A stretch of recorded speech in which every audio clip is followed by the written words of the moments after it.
मानव महिनावारीको बेला बाक्लो, अलि गाढा, झण्डै कालो रङकै रगत देखियो।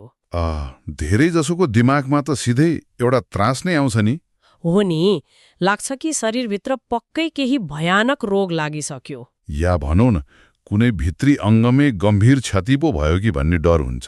तर अब कसैले यो डरलाग्दो देखिने कुरा, खासमा भान्साको टेबलमा काटेर राखेको स्याउ खैरो हुनुभन्दा बढी खतरनाक छैन भन्यो भने के होला? खै, सुन्दा अलिक पत्यार नलाग्न सक्छ क्या। किनकि सानैदेखि हामीलाई रगत भनेको त चहिकिलो रातो हुन्छ भनेर सिकाइएको छ नि त। एकदम। रातो बाहेक अरू कुनै रङ देखिने बित्तिकै त्यो असामान्य हो, यसले पक्कै खतराको सङ्केत गरिरहेको छ भन्ने हाम्रो एउटा मनोविज्ञान नै बनिसकेको छ। तर हामीले रजिस्टर्ड नर्स अनु नेौपानेको क्लिनिकल अनुभव र उहाँले दिनुभएका चिकित्सा जानकारीहरूलाई अलिक गहिरिएर हेऱ्यौँ भने नि कुरा अर्कै निस्किन्छ, होइन र? पक्कै पनि यो कालो वा गाढा रगत सधैँ आत्तिनुपर्ने विषय होइन भन्ने कुरा त वैज्ञानिक रूपमै खुल्छ नि। हो, आजको हाम्रो यो गहिरो खोजीको मुख्य उद्देश्य नै यही डर र सङ्कोचको पर्दा हटाउनु हो। कुन बेला यो नितान्त प्राकृतिक प्रक्रिया हुन्छ अनि कुन बेला चाहिँ यसले भित्र लुकेको गम्भीर स्वास्थ्य समस्याको सङ्केत गरिरहेको हुन्छ भनेर हामी मिहिन रूपमा केलाउनेछौँ। अब कुनै पनि कुराको डर हटाउने सबैभन्दा उत्तम उपाय भनेको त्यसको पछाडिको विज्ञान बुझ्नु नै हो। एकदम सही कुरा। त्यसैले सबैभन्दा पहिलो र आधारभूत प्रश्नबाटै सुरु गरौँ न। यदि कुनै रोग लागेको होइन भने रातो रगत कसरी कालो बन्न पुग्छ त? यसको पछाडिको विज्ञान के हो? यसको सिधा सम्बन्ध भनौँ न विज्ञानको एउटा एकदमै आधारभूत प्रक्रियासँग छ, जसलाई हामी अक्सिडेसन भन्छौँ। अक्सिडेसन? हजुर। महिनावारीको बेला पाठेघरको भित्री तह टुक्रिएर रगतको रूपमा बाहिर निस्किने त हो नि। जब त्यो रगत शरीरबाट एकदमै बिस्तारै बाहिर निस्किन्छ, यसले योनि मार्गमा हावा वा अक्सिजनसँग सम्पर्कमा आउने निकै लामो समय पाउँछ। भनेपछि रगत र हावाको भेट हुने भयो। हो नि। अनि रगतमा हेमोग्लोबिन हुन्छ, जसमा फलाम अथवा आइरनको मात्रा हुन्छ। जब त्यो आइरन अक्सिजनसँग मिसिन्छ, त्यहाँ एउटा रासायनिक प्रतिक्रिया हुन्छ। ओहो। अनि त्यही प्रतिक्रियाले गर्दा त्यसको रङ बिस्तारै गाढा खैरो वा कालो हुँदै जान्छ। भनेपछि मैले सुरुमा दिएको स्याउको उदाहरण त ठ्याक्कै यहीँनेर लागू हुने रहेछ नि। हो त नि, स्याउमा पनि आइरन हुन्छ। अनि हावाको सम्पर्कमा आउँदा अक्सिडेसन भएर त्यो खैरो वा कालो हुन्छ। त्यहाँ कुनै जादु भएको हुँदैन, न त त्यो स्याउ नै खराब भएको हुन्छ। एकदमै सटीक तुलना, प्राकृतिक नियम नै त्यही हो। तर यहाँ मलाई एउटा कुरामा चाहिँ अलि अचम्म लागिराखेको छ। के कुरामा? यदि अक्सिजनकै कारणले रगत कालो हुने हो भने कहिलेकाहीँ भान्सामा तरकारी काट्दा औँलामा चक्कुले काटेर निस्कने रगत त कालो हुँदैन नि। त्यो त रातो नै हुन्छ। त्यहाँ पनि त वरिपरि प्रशस्त हावा हुन्छ नि त। यो महिनावारीको रगतमा मात्रै किन यस्तो हुन्छ त? यो एकदमै तार्किक प्रश्न हो। खासमा यसको मुख्य कारण भनेको बहावको गति र समय हो क्या। बहावको गति भन्नाले? जस्तै हात काट्दा रगत नसाबाट तुरुन्तै र छिटो बाहिर निस्किन्छ नि त। त्यसले हावासँग प्रतिक्रिया गरेर आफ्नो रङ परिवर्तन गर्ने समय नै पाउँदैन। छिटो बग्ने भएर? हो। तर महिनावारीको समयमा चाहिँ पाठेघरबाट निस्किएको रगत योनि मार्ग हुँदै बाहिर आउन कहिलेकाहीँ घण्टौं वा दिनभरि नै लगाउन सक्छ। भनेपछि जति धेरै समय त्यो रगत शरीरभित्रको न्यानो वातावरणमा रह्यो, त्यसले त्यति नै धेरै अक्सिजनसँग प्रतिक्रिया गर्ने मौका पाउँछ। त्यसैले धेरैजसो अवस्थामा यो कालो रगत भनेको केवल पुरानो रगत मात्र हो, कुनै विषालु तत्त्व होइन। पटक्कै होइन। यसले पक्कै पनि धेरैलाई राहत दिन्छ होला। तर यदि यो केवल पुरानो रगत हो अनि ढिलो बाहिर निस्किँदा मात्रै यस्तो हुन्छ भने? हजुर। एउटा सामान्य महिनावारीको चक्रमा यस्तो सुस्त बहाव चाहिँ खासमा कुन बेला हुन्छ त? के यो महिनाभरि एकै नासले भइरहने कुरा हो र? त्यस्तो हुँदैन। सामान्यतलाई यो दुईवटा विशेष समयमा बढी देखिन्छ। एउटा महिनावारी सुरु हुने दिनहरूमा अनि अर्को चाहिँ अन्त्य हुने दिनहरूमा। सुरु र अन्त्यमा मात्रै? हो। यसको पछाडि पनि एउटा स्पष्ट मेकानिजम छ क्या। जब महिनावारी भर्खरै सुरु हुन्छ, पाठेघरको खुम्चिने प्रक्रिया पूर्ण रूपमा सक्रिय भइसकेको हुँदैन। शरीरमा हर्मोनको स्तर भर्खरै परिवर्तन भइरहेको हुन्छ। त्यसैले सुरुवाती दिनमा रगतको बहाव एकदमै सुस्तो हुन्छ। अनि अन्त्यतिर पनि त्यस्तै हुने भयो? एकदम। अन्त्यतिर धेरैजसो रगत बाहिर निस्किसकेको हुन्छ नि त। अनि पाठेघरमा बाँकी रहेको अलिकति रगत बिस्तारै बाहिर आउँछ। अनि त्यही सुस्त बहावले गर्दा रगत भित्रै जम्मा हुन्छ। हो, र अक्सिडेसन हुने प्रशस्त समय पाउँछ। यसको अर्थ महिनावारीको समय तालिकाले नै यो अवस्थालाई धेरै हदसम्म व्याख्या गर्ने रहेछ। पक्कै पनि सुरुमा वा अन्त्यमा देखिएको छ भने यो सम्भवतः अक्सिडेसन प्रक्रिया मात्र हो भनेर ढुक्क भयो हुन्छ। तर यहाँनिर विचार गर्नुपर्ने कुरा अर्को पनि छ। यदि यो यति धेरै प्राकृतिक र सामान्य हो भने त कुनै पनि अवस्थामा डराउनु परेन नि त। तर सधैँ त्यस्तो सरल चाहिँ हुँदैन नि। त्यही त, यदि सुरु र अन्त्यमा देखिनु सामान्य हो भने चक्रको बीचमा प्रशस्त रगत बगिरहेको बेला पनि लगातार गाढा कालो रगत आइरहेको छ भने के हुन्छ? हो, त्यहाँनिर चाहिँ हामी अलि सतर्क हुनुपर्छ। किनकि त्यति बेला त सुस्त बहावको नियम लागू हुँदैन होला नि। एकदम सही। जब सुस्त बहावको नियम लागू हुँदैन त्यति बेला हामीले रङलाई मात्र होइन अन्य लक्षणहरूलाई पनि ध्यान दिनुपर्ने हुन्छ। अरू लक्षणहरू भन्नाले? जस्तै कालो रगत आफैमा रोग नहुन सक्छ, तर यसको साथमा देखिने अन्य कुराहरूले शरीरभित्र के गडबडी भइरहेको छ भनेर प्रश्न पार्छन् क्या। भनेपछि त्यस्तो खतराको घण्टी बजाउने मुख्य सङ्केतहरू के हुन् त? सबैभन्दा ठूलो र बेवास्ता गर्नै नहुने सङ्केत भनेको असाध्यै धेरै दुखाइ हो। दुखाइ त सामान्य महिनावारीमा पनि हुन्छ नि, होइन र? हुन्छ, तर यदि कालो रगतसँगै पेल्भिक क्षेत्रमा अत्यधिक मतलब सहन नसक्ने गरी दुखाइ छ अनि रगतका ठूला ठूला ढिक्काहरू पनि निस्किरहेका छन् भने त्यसलाई सामान्य मान्न मिलेन। पटक्कै मिलेन। यो एन्डोमेट्रियोसिस जस्तो गम्भीर समस्याको लक्षण हुन सक्छ। एकछिन, यो एन्डोमेट्रियोसिस भनेको चाहिँ के हो? अलिकति प्रश्न पारौँ न। शब्द सुन्दाखेरि नै एकदमै जटिल प्राविधिक टर्म जस्तो लाग्छ। सुन्दा त्यस्तै लाग्छ। तर साधारण भाषामा भन्नुपर्दा हाम्रो पाठेघरको भित्री तहलाई एन्डोमेट्रियम भनिन्छ। महिनावारीको बेला यही तह टुक्रिएर रगतको रूपमा बाहिर निस्किने हो। प्राकृतिक नियम त्यही हो। तर एन्डोमेट्रियोसिस भएको अवस्थामा चाहिँ ठ्याक्कै यस्तै प्रकारको तन्तु पाठेघरभन्दा बाहिर हुर्कन थाल्छ। बाहिर भन्नाले? जुन कुरा पाठेघरभित्र मात्र सीमित हुनुपर्ने हो त्यो बाहिर अन्य अङ्गहरूमा पलाउन थाल्छ। हो नि।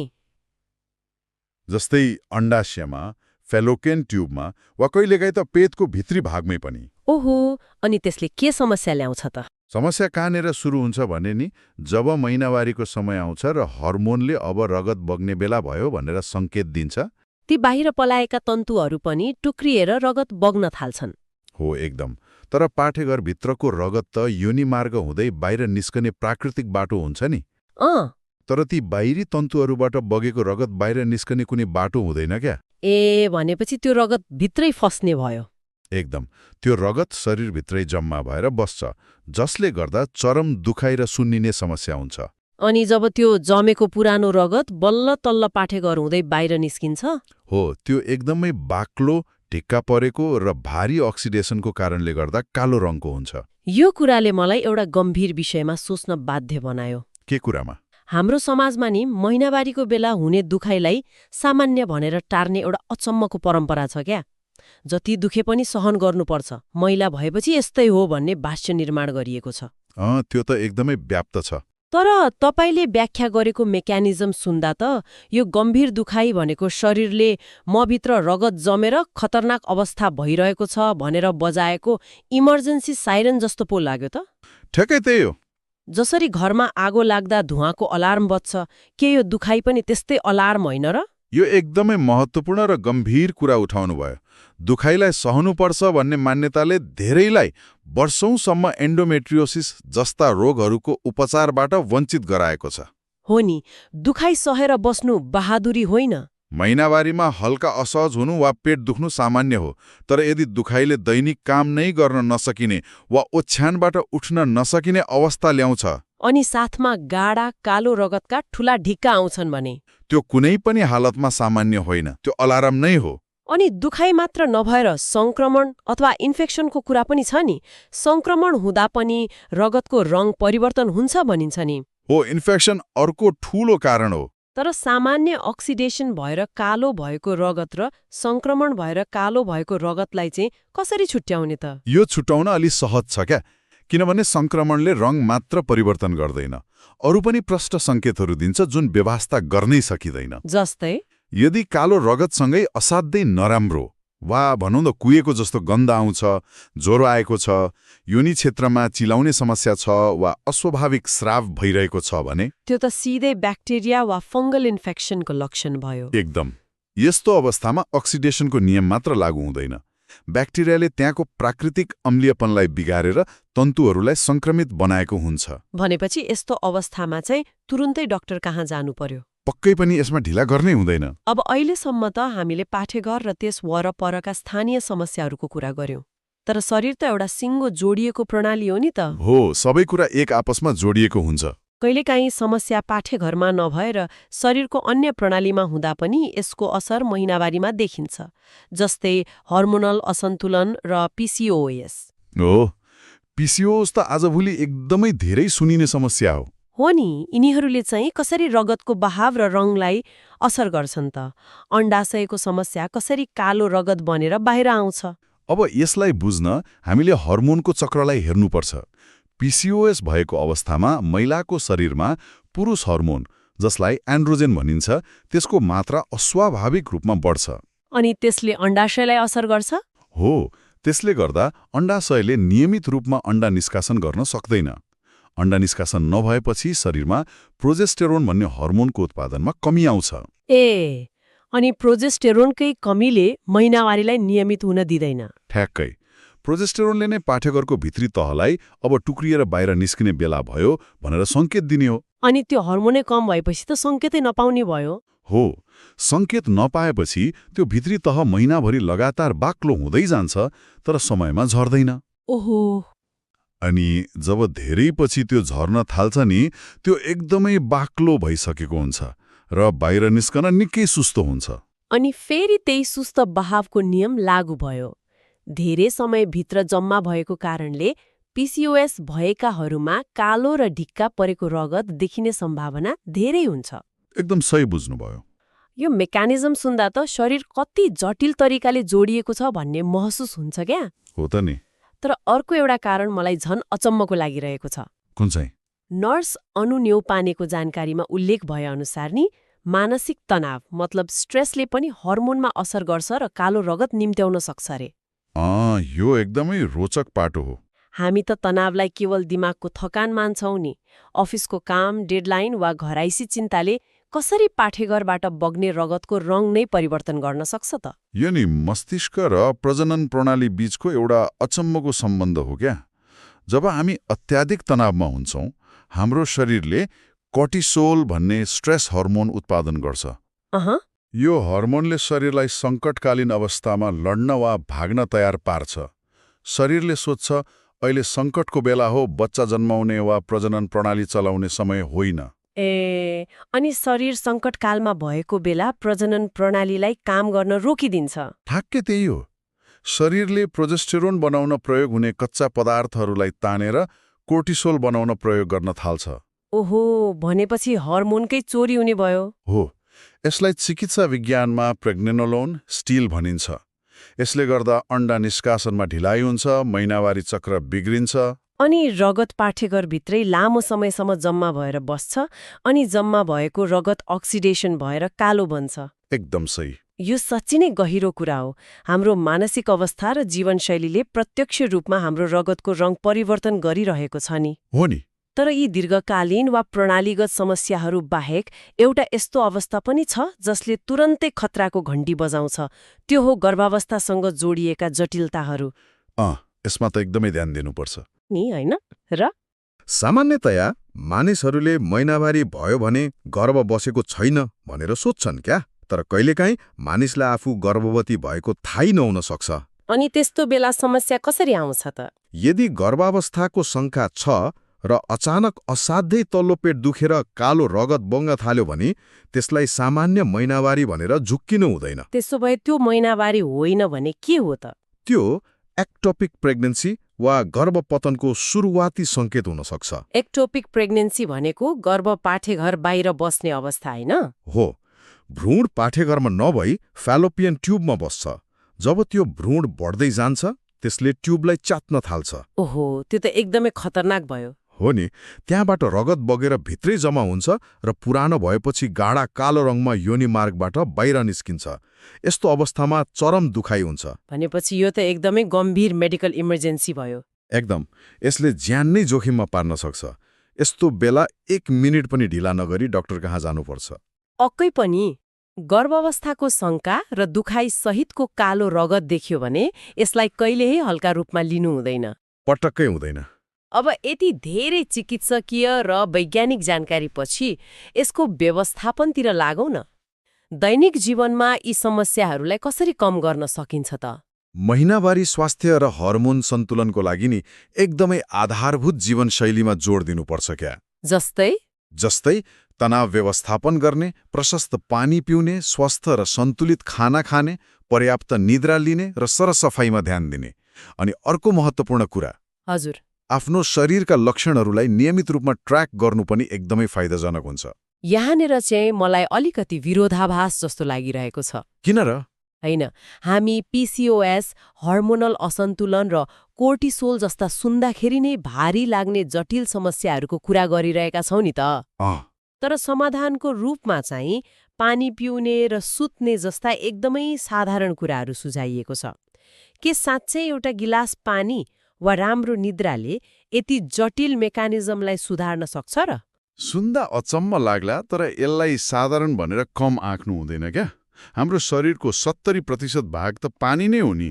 त्यो त हो। जब शरीरमा पानीको कमी हुन्छ, रगत बाक्लो हुन्छ र त्यसको बहाव झनै सुस्तो हुन्छ, जसले गर्दा कालो रगत आउने सम्भावना बढाउँछ।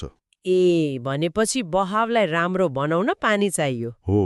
अर्कोतर्फ निद्रा नै त्यो समय हो जब शरीरले कोर्टिसोलको स्तरलाई घटाउँछ र प्रजनन हर्मोनहरूलाई सन्तुलनमा ल्याउँछ। भनेपछि यी साधारण बानीहरूले नै शरीरको हर्मोनल जगलाई बलियो बनाउने रहेछन्। एकदम। तर यहाँ एउटा कुरा स्पष्ट पार्नै पर्छ, यी भनेका रोकथाम र सन्तुलनका उपाय हुन्, गम्भीर रोगको उपचार होइनन्। हो, यदि संक्रमण भएको छ वा एक्टोपिक प्रेग्नेन्सीको शङ्का छ भने त पानी पिएर बस्नु महामूर्खता हुन्छ नि। पक्कै पनि। कहिले पनि आफू खुसी औषधि खाने वा घरेलु उपाय मात्र गरेर बस्ने काम गर्नु हुँदैन। एकदम सही कुरा। यदि अत्यधिक दुखाइ छ, नराम्रो गन्ध छ, ज्वरो आएको छ वा लगातार धेरै दिनसम्म ब्लिडिङ भइरहेको छ भने यी त मेडिकल इमर्जेन्सी हुन्। हो, यस्तो बेला सिधै अस्पताल जानुपर्छ। समग्रमा बुझ्नुपर्दा महिनावारीको बेला कालो वा डाढा रगत देखिँदैमा आत्तिनुपर्ने अवस्था छैन। यो धेरै जसो अक्सिजनसँगको प्राकृतिक प्रतिक्रिया मात्र हो। तै भान्साको स्याउको उदाहरण जस्तै। तर आफ्नो शरीरले दिने दुखाइ, गन्ध वा ज्वरो जस्ता सङ्केतहरूलाई भने कहिल्यै व्यवस्था गर्नु हुँदैन। एकदम।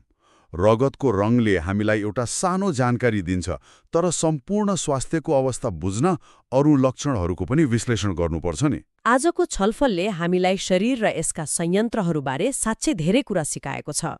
हामीले थाहा पायौं कि कसरी तनाव र कोर्टिसोलले हाम्रो आन्तरिक प्रणालीलाई ढिलो बनाउन सक्छ। अनि रगतको रङ नै परिवर्तन गर्न सक्छ। यो मानसिक र शारीरिक स्वास्थ्यको एकदमै नजिकको सम्बन्ध हो क्या? हो नि, र यसले मलाई एउटा नयाँ र अलि गहिरो प्रश्नतिर दोहोर्याएको छ। कस्तो प्रश्न? साँच्चै सोच्ने हो भने हाम्रो यो आधुनिक जीवनशैली र व्यस्तताले महिलाहरूको महिनावारी जस्तो अति आधारभूत र प्राकृतिक जैविक प्रक्रियालाई यतिसम्म असर गर्न सक्छ भने, जहाँ रगतको रङ नै परिवर्तन गरिदिन्छ। त्यही त।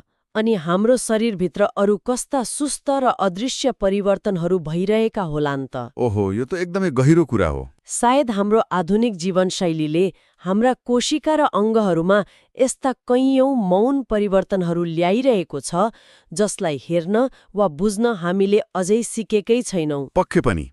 हामीले आफ्नो शरीरलाई सुन्न अझै धेरै बाँकी छ। एकदम सही। यही विचारणीय प्रश्नका साथ आजको हाम्रो यो गहिरो खोजीलाई हामी यही बिट मार्छौं। शरीरको भाषा बुझ्ने प्रयास जारी राख्नुहोला।